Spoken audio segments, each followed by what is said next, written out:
অন্তর্বর্তী সরকারের অধিকাংশ অধ্যাদেশ পাশ করা হবে বলে জানিয়েছেন স্বরাষ্ট্রমন্ত্রী সালাউদ্দিন আহমেদ। নাগরিক প্ল্যাটফর্ম আয়োজিত এক আলোচনায় তিনি বলেন, সংসদে আইন প্রণয়নের ক্ষেত্রে নিয়মনীতি মেনে চলতে চায় বিএনপি। বিস্তারিত জানাচ্ছেন সুমাইয়া খান।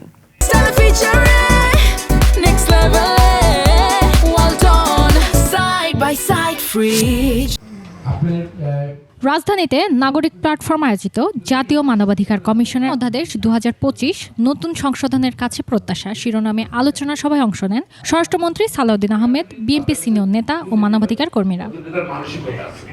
আলোচনায় অংশ নেওয়া বক্তারা মানবাধিকার কমিশনকে আরও স্বাধীন ও কার্যকর করার উপর গুরুত্ব আরোপ করেন এবং নতুন সংসদকে এ বিষয়ে কার্যকর পদক্ষেপ নেওয়ার আহ্বান জানান।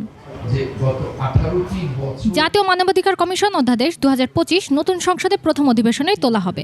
অন্তর্বর্তী সরকারের জারি করা বেশ কিছু অধ্যাদেশ সরাসরি পাশ করা গেলেও কিছু বিষয় সংসদে আলোচনা সাপেক্ষ। ইন্টারিম গভর্নমেন্ট যে সমস্ত অর্ডিন্যান্সগুলো যেভাবে তাদের ধ্যান ধারণা মতে পাশ করেছে বা অর্ডিন্যান্স জারি করেছে, সেই অর্ডিন্যান্সগুলোর অধিকাংশই আমার মনে হয় আমরা এক্স্যাক্টলি গ্রহণ করতে পারব, কিন্তু বেশ কিছু অর্ডিন্যান্স আছে যেগুলো আলোচনার দাবি রাখে।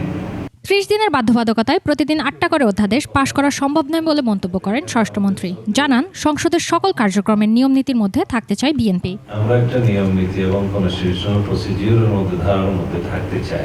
সুমাইয়া খান, 21 টেলিভিশন, ঢাকা।